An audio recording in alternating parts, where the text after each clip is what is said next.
BFM Business, vos placements, nos conseils. BFM Bourse, Guillaume Paul.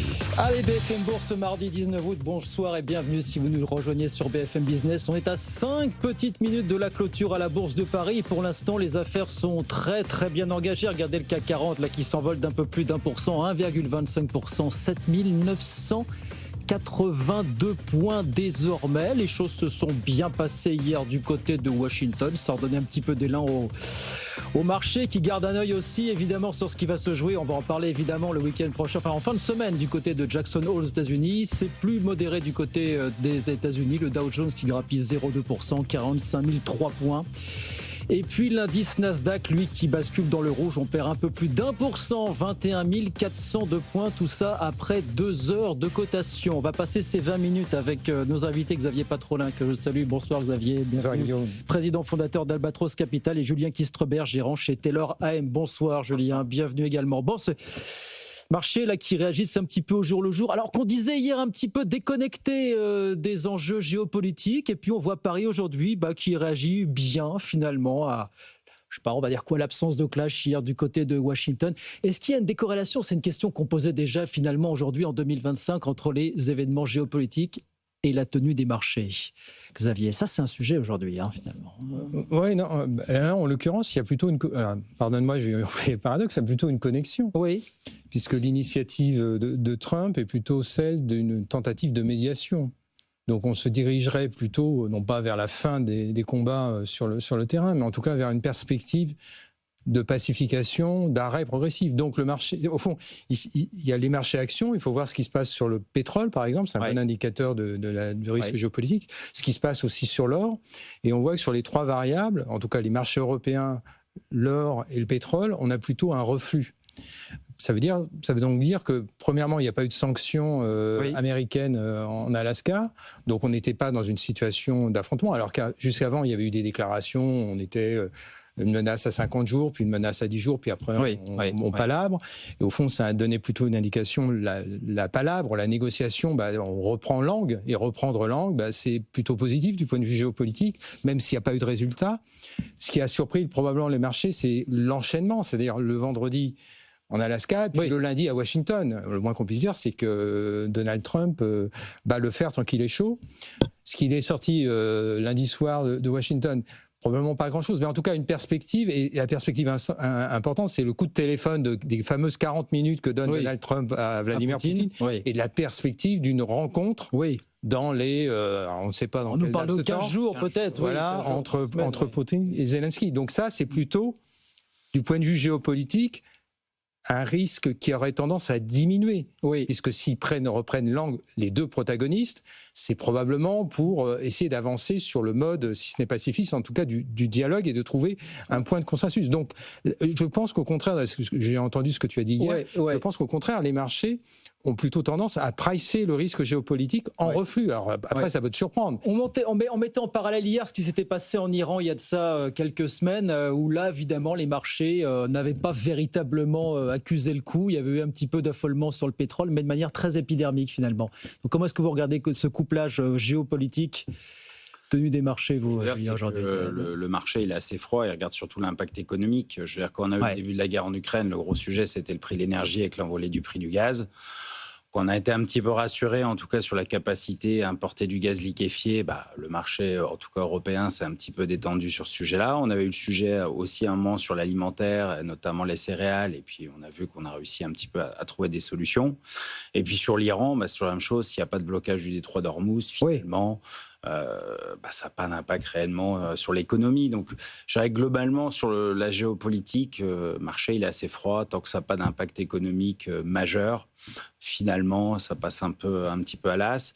Il y avait un peu de friction aussi sur le marché du pétrole quand Trump a dit aux Indiens, si vous continuez à acheter du pétrole russe et à financer leur guerre, on va vous mettre des droits de douane additionnels. Bon, donc les Indiens ont commencé à réduire les achats, mais a priori, ce seraient les Chinois qui en achèteraient plus. Donc voilà, donc on voit que le jeu quand même reste extrêmement complexe, en tout cas à ce niveau-là. Je dirais que ce qui est peut-être plus surprenant, c'est la non-réaction aux tensions sur les droits de douane, parce que malgré tout, quoi qu'on en dise, on est comme dans un environnement des droits de douane beaucoup plus élevés que même ce qu'on aurait pu imaginer en début d'année. qu'effectivement, on n'en voit pas encore l'effet, le plein effet, et qu'on fait comme s'il n'y en aurait pas.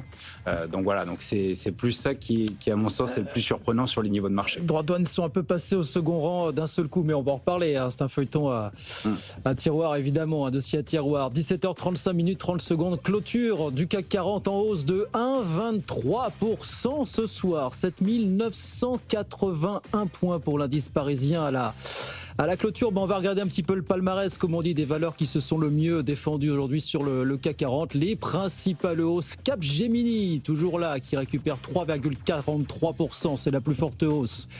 126,70 € l'action ce soir. On gagne un peu plus de 3% également sur Pernod Ricard, Kering Publicis ou encore Stellantis. Pernod, 100,90 €. Kering, 216,50 €, Publicis 79,62 € et puis Stellantis, donc plus 3,2%, 8,58 €. Voilà pour les hausses.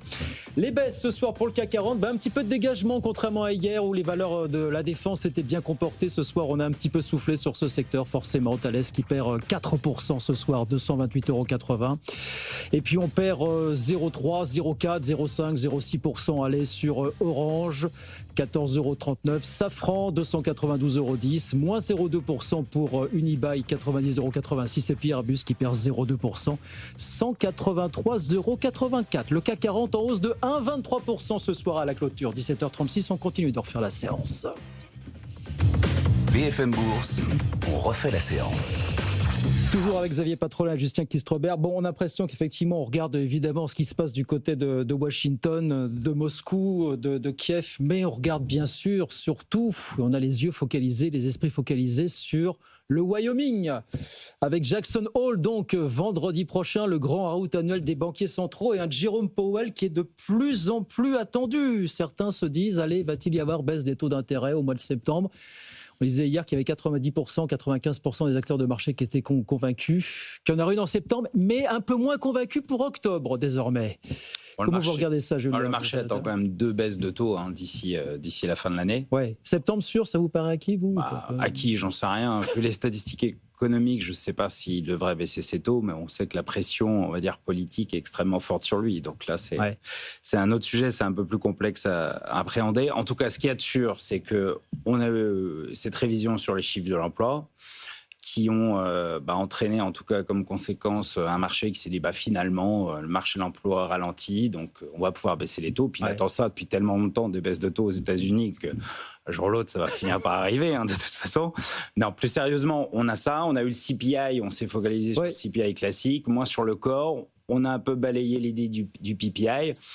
Et en se disant, finalement, l'inflation, peut-être que c'est pas vraiment un sujet, il faut commencer à baisser les taux. Moi, je suis un peu plus dubitatif, parce que les marchés sont très hauts, les liquidités sont là.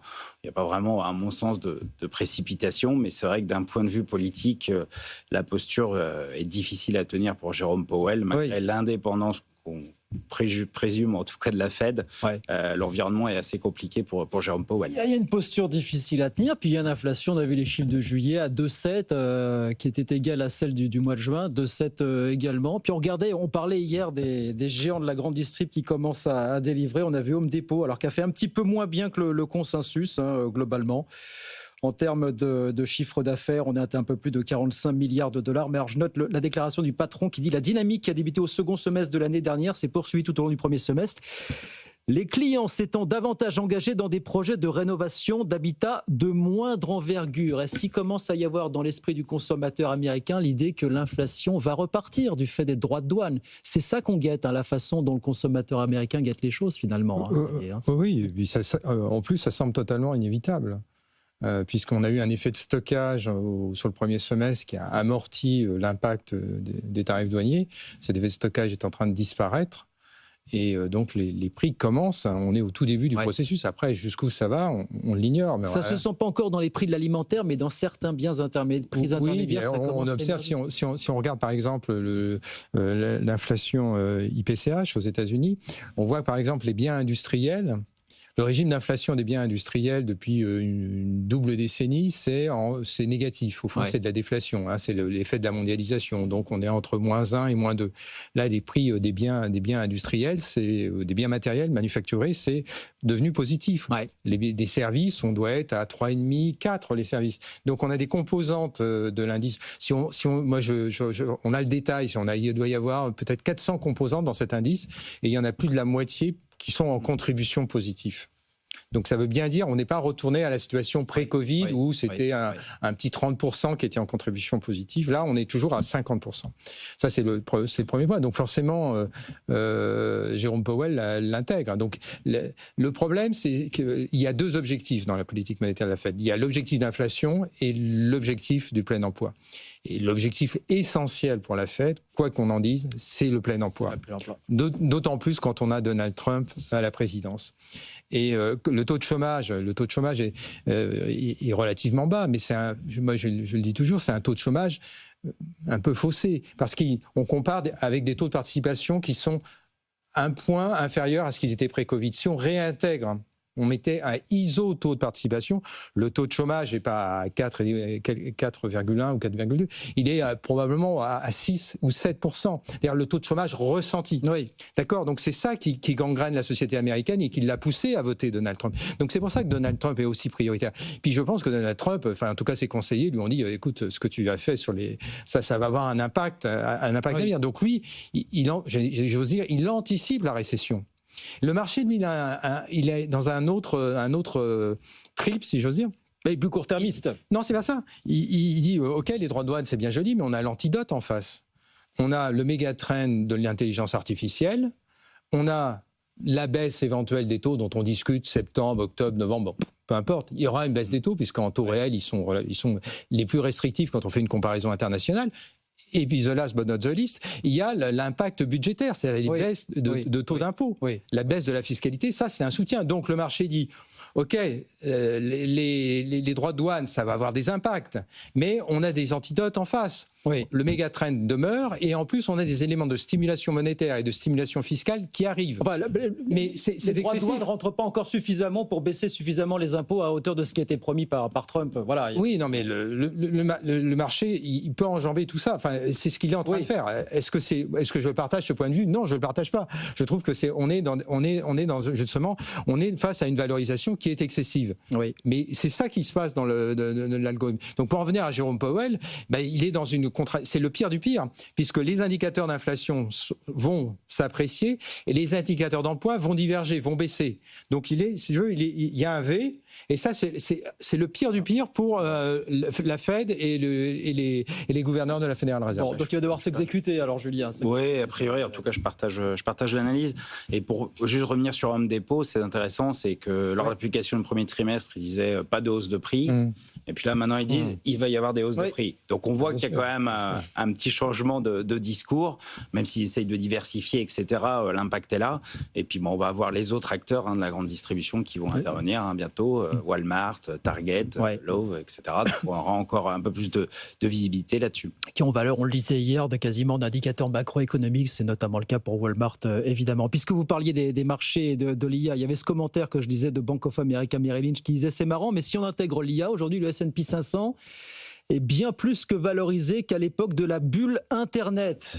Et Bank of America ajoute, il faudrait mieux que ce soit différent cette fois-ci. Mais c'est différent cette fois-ci, on est d'accord. Oui, clairement. Les sociétés qui ont le plus investi sont rentables. Sont les GAFA américains. Elles sont rentables sur leur cœur de métier. Est-ce qu'elles seront toutes rentables sur l'IA ? Ça, c'est une autre question. Alors, les fournisseurs de puces, évidemment. C'était, je le précise, en écho à une déclaration de Sam Altman qui faisait le parallèle aujourd'hui entre la dynamique actuelle des marchés et celle des années de la bulle. Il y a quand même toujours une histoire de monétisation du service de l'IA. On se souvient de l'épisode DeepSeek il y a pas si longtemps que ça, puisque c'était en début d'année. C'était le 20 janvier. Donc, les Chinois parlent de lancer un DeepSeek 2, donc a priori ils auront un peu de retard parce que les puces Huawei ne seraient pas aussi efficaces que les puces Nvidia, mais ils vont arriver. Donc il faut quand même... Alors les investissements, certes, oui, sont là. On le voit d'ailleurs sur la construction de data centers, c'est monstrueux en termes de construction. C'est même plus important que les bureaux. Enfin, c'est en train de dépasser en mètres carrés les bureaux classiques. Ouais. Donc il y a une dynamique extrêmement forte là-dessus en investissement. Le sujet de la monétisation sur l'IA, plus particulièrement, il reste quand même ouvert. Mais effectivement, c'est des sociétés, des grosses sociétés qui sont rentables déjà, d'ores et déjà. Oui. Microsoft, aujourd'hui, il fait son argent par ailleurs. Donc, je veux dire, c'est noyé dans la masse, les investissements. Est-ce que ce sera monétisable ? La question encore, elle reste en partie entière. Quoi. Qu'est-ce que vous en pensez ? Au passage, je revoyais ce chiffre ce matin que j'avais perdu, qui nous disait qu'entre mars 2000 et octobre 2022, le Nasdaq avait lâché quasiment 80% de sa valeur. Voilà, j'avais plus l'ordre de grandeur, mais c'était... On dit quoi, que c'était une autre époque ? Sam Altman, là, est-ce qu'il agite un petit peu des... Oui, c'est peut-être une autre époque, mais le comportement grégaire des marchés ne change pas. Ouais. Et donc la bulle demeure la bulle. Pourquoi il y a une interrogation ? Parce qu'au fond, que des sociétés soient rentables, oui, mais les fameux GAFA convergent tous vers le même client. Donc ils vont s'entretuer. Jusqu'à présent, ils étaient chacun dans des filières, Microsoft, Meta, Amazon. Dans leur couloir, oui. Et là, ils convergent tous par l'IA, justement, ils convergent tous, donc ils vont s'affronter. C'est-à-dire que les domaines de compétences des uns et des autres, ils étaient dans leur tour, dans leur filière, dans leur couloir, ouais. Dans la piscine, ils étaient dans le couloir. Là, on nage en eau libre et ils vont s'affronter. Et donc, il y aura des perdants et des gagnants. D'ailleurs, la baisse de prix d'OpenAI en Inde, qui a été annoncée aujourd'hui, assez importante, ça prouve bien qu'il y a quand même un début de bataille sur les prix d'ores et déjà. Et donc, moi, je pense qu'il y a je nie pas l'IA, surtout que j'ai voulu en faire quand j'étais plus jeune, mais...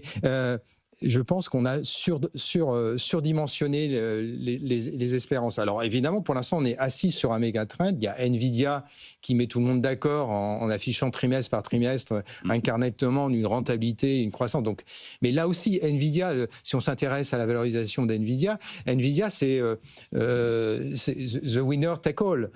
Mais combien de temps ça dure ? C'est ça la question. Si vous considérez que Nvidia ne sera jamais remplacé, n'aura pas d'alter ego, alors, on pourra peut-être parler d'Intel après. Pas d'Intel après. À ce moment-là, la valorisation est justifiée. Si vous pensez que dans quelques trimestres ou quelques années, il y aura des alternatives tout à fait concurrentielles et peut-être moins énergivores sur d'autres process technologiques, à ce moment-là, la valo est pas soutenable, même si Nvidia s'adaptera. Oui. Et donc, on est dans ces contradictions. Et là, pour l'instant, le marché, au fond, valorise tout. Il ne met pas la prime de risque, parce que c'est dur à mettre, il ne met pas la prime de risque au bon endroit. Et donc, pour moi, il y a évidemment une bulle. La quantifier, c'est très difficile, c'est encore trop tôt, quand tu installes des data centers, tu en es au tout début, tu ne délivres pas, ça tourne. On ne pourra la mesurer que dans quelques années, peut-être, probablement. Mais intuitivement, on est sur des valorisations très excessives. Bon, donc Sam Altman n'est pas complètement perché quand il parle de bulle aujourd'hui. La question, c'est jusqu'à quand ça dure. Voilà, question sans réponse, évidemment, tout à fait facile et gratuite, mais que je vous pose quand même, évidemment. Là, c'est très, très difficile de répondre. Évidemment, les events, c'est ce qu'on disait, des alternatives peut-être moins gourmandes en puissance de calcul, et ou d'autres opérateurs qui pourraient proposer des puces, en tout cas, qui seraient compétitives. Et on voit les Chinois avancent quand même assez fortement là-dessus. Ils y mettent les moyens.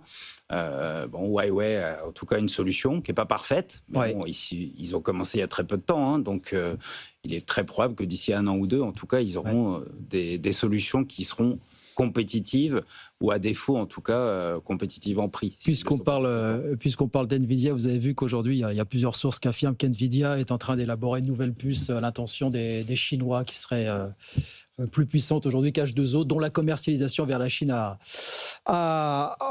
repris il y a de ça quelques temps. Voilà pour les marchés. Alors oui, parlons d'Intel justement, parce que c'est le groupe dont on parle beaucoup aujourd'hui aux États-Unis. Alors on le rappelle, SoftBank qui annonce donc qu'il va injecter l'équivalent de 2 milliards d'actions, ce qui va le rendre actionnaire à hauteur de 2-3%, je crois, du groupe à tout casser. Donc c'est pas la panacée. Et puis, en parallèle de ça, ces rumeurs selon lesquelles le gouvernement américain lui-même pourrait prendre 10% du capital d'Intel. C'est Bloomberg qui donne ce chiffre de 10% qui n'est pas confirmé par toutes les sources. Est-ce qu'il faut à ce point se pencher sur le cas Intel? Est-ce qu'il y a véritablement péril en la demeure, là, pour le coup, péril, je ne sais pas. En tout cas, Intel est un des outils pour l'administration Trump pour développer l'activité de fonderie aux États-Unis, puisque c'est un acteur, en tout cas, assez présent sur cette thématique. C'est réparer des années d'errance et d'erreurs stratégiques. Ah oui, c'est vrai que Intel, c'est le cas d'école, je dirais, d'erreurs stratégiques. Hein. Ils ont raté à peu près tout, hein, puisqu'on leur a proposé d'investir dans OpenAI, ils ne l'ont pas fait. On leur a proposé de travailler sur les puces pour mobile, ils n'ont pas voulu le faire avec Apple, ils ont laissé le champ libre à ARM. Sur les nouvelles technologies de puces, ils ont laissé passer aussi les technologies, certaines technologies. Donc, ils se font attaquer par AMD, par ARM sur les serveurs maintenant. Donc, c'est vrai que c'est très compliqué sur la stratégie, en tout cas, de technologie. Là, ils ont l'air de dire qu'ils ont compris, mais ils restent quand même dans une dynamique de réduction des coûts. Il y a une rencontre début août avec le patron d'Intel dans le bureau de Donald Trump. C'est très, très mal passé. Où, en fait, il a demandé sa tête, quasiment. C'est ça. Hein, donc. Oui, pour des raisons, après, je les connais Manie pas. de demander la tête de tout le monde comme ça, c'est assez impressionnant. Mais en tout cas, Intel est un des bras armés du gouvernement américain pour avancer sur l'indépendance, en tout cas sur la partie fonderie. Et donc, du coup, de ce point de vue-là, c'est assez logique, en tout cas, qu'il pousse Intel à avancer et à investir plus massivement. Xavier? Oui, effectivement, c'est une situation très, très particulière pour Intel. Je pense qu'au fond, c'est une société, quand même, la valorisation au plus haut, c'était, je ne dis pas de bêtises, 400 milliards. Aujourd'hui, c'est à peine 100 milliards. Oui. Sur un secteur où il y a encore beaucoup d'acteurs. Alors, c'est vrai que quand on regarde les performances depuis le début de l'année, c'est très... Au fond, il y a Nvidia, il y a tout ce qui tourne autour de l'intelligence artificielle, il y a tout le reste. On le voit bien avec STM en France et en Italie, on le voit avec Soitec. Donc, il y a des cycles et des cycles assez rapides. Donc, si vous n'êtes pas sur la bonne techno, au bon endroit, avec les bons clients, ça peut devenir très, très difficile. Donc, le problème d'Intel, c'est le risque de démembrement, d'être acheté et puis d'être dépecé. Et donc ça serait insupportable pour l'administration américaine. Il y a une rumeur d'approche de la part de Qualcomm, notamment, il y a quelques temps. Ça a été évoqué par la presse. Hein. Et donc, il faut sécuriser. Et donc, je pense que la première chose, c'est de sécuriser le capital, parce que quand vous avez une valorisation, et elle n'est pas au plus bas de son historique, mais elle est sur ses plus bas, parmi ses plus bas, mais elle n'est pas au plus bas. Oui. C'est de sécuriser la présence de l'État américain, une espèce de golden share. Surtout, au fond, dans la démarche de Trump, ça va les subventions, il y a un retour à meilleure fortune. Et si effectivement l'administration américaine est dans la partie, c'est un signal quand même très positif à moyen terme pour le marché. Mais c'est quand même un pis-aller dans la stratégie de Trump de relocaliser la production de semi-conducteurs aux États-Unis. Ça se discute. Là, tu m'engages sur un sujet, ça se discute parce que tu sais que ce qui a dessiné le XXe siècle, c'est au fond, c'est assez rapide, à la fin du XIXe et le XXe siècle, c'est le pétrole. Ouais. Le 21e siècle, c'est, dans le cas du réchauffement climatique, c'est peut-être les minéraux, terres rares, tout ce que l'on voit, mais surtout les semi-conducteurs. Oui. On voit le sujet de Taïwan, on ne peut pas voir au travers de Taïwan la fusion, le rapprochement entre Taïwan et l'empire du milieu, simplement une logique de proximité géographique. Il y a un enjeu de productivité, il y a un enjeu de compétitivité qui est lié aux semi-conducteurs. Les semi-conducteurs, ceux qui seront maîtres dans les semi-conducteurs, on le voit avec Nvidia aujourd'hui. Le patron d'Nvidia a rang de chef d'État. Il peut être reçu du jour au lendemain par Xi Jinping, qui tu voudras. Donc, si tu veux, ceux qui maîtrisent, c'est les présidents du début du XXe siècle des grandes oil compagnies américaines. Le parallèle est intéressant. Je ne sais plus, c'est les 5 sœurs ou je sais plus le nombre de sœurs. Donc, il y avait les Big Three dans l'automobile et puis il y avait les donc non, il y a un enjeu essentiel sur les semi-conducteurs, parce que au fond, toute l'économie du XXIe siècle, une grande partie de l'économie va être sevrée, va être alimentée par l'information, par la gestion de l'information. Et pour avoir une bonne gestion de l'information et une bonne gestion énergétique, il faut des semi-conducteurs, il faut savoir... Il y aura probablement les robots aussi demain. Il y a eu les Jeux olympiques des robots là, en Chine, effectivement, et on voit que c'est aussi ça demain. Le sujet, d'ailleurs, Nvidia en parle beaucoup, en disant aujourd'hui il y a l'IA, mais demain il y aura les robots et on sera là aussi pour fournir. Voilà pour Intel, évidemment, on continue à suivre le dossier. On en parlera d'ailleurs avec un spécialiste de la tech à 18h15 dans le jeu 18h Echo sur BFM Business. Et puis on a 2-3 minutes, alors on avait prévu d'en parler plus largement, c'est le dossier Carmat dont vous parlez hier. On vous racontait hier que d'après nos informations, il y avait un candidat à la reprise, c'est à savoir l'actuel patron du conseil d'administration du groupe qui était prêt via sa société belge à reprendre le groupe. Autrement dit, Carmat était parti pour passer sous pavillon belge. J'y étais parti parce que la justice devait se prononcer ce matin. La justice ne s'est pas prononcée ce matin. On a appris il y a 1 heure qu'en fait l'audience était reportée au 30 septembre prochain. Avec peut-être une issue heureuse, on verra bien ce qui se passera dans un peu plus d'1 mois, mais on est partagé entre ceux qui se disent « chouette, on va sauver Carmat » et ceux qui se disent, parce qu'il faut se le dire aussi, il a fallu qu'on en arrive là, que cette seule alternative à la transplantation cardiaque soit menacée de disparition pour qu'enfin un acteur se réveille finalement. Vous êtes dans quel camp quand vous regardez le dossier Carmat ? Vous vous dites... ce que je me dis, c'est qu'il n'y aura pas de sauvetage, en tout cas pour les actionnaires, ça c'est sûr, actuel. Ça, je pense qu'on est tous d'accord là-dessus. L'action vaut quelques dizaines de centimes, je crois, aujourd'hui. De toute façon, ça sera racheté pour 1 million d'euros, a priori. Alors, le point positif, quand même, c'est que c'est quelqu'un qui a déjà injecté 60 millions d'euros dans la société, qui va réinjecter 150, donc 40 au mois de janvier, en tout cas, s'ils sont validés, avec maintien des emplois. 138 emplois, voilà. Donc ça, de ce point de vue-là, en tout cas, sur le sauvetage de la technologie, des compétences, etc., il semblerait en tout cas qu'il y ait une solution durable, ça l'histoire nous le dira, mais en tout cas, il y a une solution à court terme. Mais c'est sûr qu'aujourd'hui, d'un point de vue business plan, on ne pourra plus être actionnaire de cette société, mais on peut douter en tout cas de la capacité à atteindre les volumes nécessaires, en tout cas pour que la société soit non pas rentable, mais au moins ne perde pas d'argent. C'est le résultat effectivement d'erreurs internes, entre autres, erreurs de stratégie interne, et puis des actionnaires potentiels actionnaires qui se sont retirés petit à petit finalement, Carmat. C'est un groupe dont on a souvent parlé, qui vivait toujours avec 6, 7, 8 mois de trésorerie à tout casser devant lui, pas plus. Voilà, c'est ça, et qui est étranglé par la dette, par l'endettement. C'était un beau sujet. Mais qui demande une durée d'investissement extrêmement long, et peut-être même qu'à un moment, il y aura d'autres alternatives dans le reste. C'est-à-dire qu'il y a toujours cette question, est-ce qu'on continue cette techno ou est-ce qu'au fond, on est dans une espèce d'impasse?